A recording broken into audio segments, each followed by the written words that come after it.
Наместо да ја ослободи заробената држава, членови од нацрт измените на Законот за инспекцијски надзор непотребно ќе ја претворат државата од полициска во инспекцијска, реагира универзитетскиот професор Ана Павловска-Данева. Делови од предложеното решение вели таа дават можност за политички реваншизам и тргање на неподобните инспектори.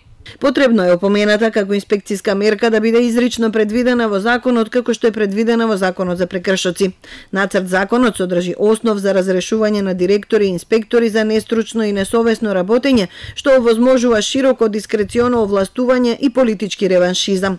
Оваа флоскула треба да се прецизира и конкретизира за да се спречат можни злоупотреби. Од предложените измени на законот незадоволни се и 4 стопански комори, Синдикатот на УПОС, Државниот инспекторат за животна средина, Дирекцијата за безбедност на класифицирани информации, Државниот здравствен инспекторат и други.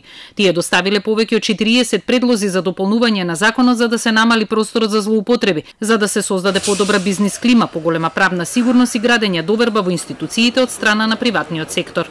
Да се прецизира дека опомената представува задолжителна и примерна инспекцијска мерка, со тоа вистински ќе се постигне едукативната улога во спроведувањето на надзорот, а утврдувањето на нерегуларностите да биде спроведено врз основа на знаење, стручност и објективност од страна на инспекторите. Овој принцип ќе се засили со јасно дефинирање на терминот контролен надзор, за ризикот од злоупотреба да се сведе на минимум. Измените предвидуваат можност за зголемување на платите на инспекторите, но ако за тоа има пари во буџетот и нема обврзувачки норми за нивна постојана обука, надградување на знаењето и релиценцирање.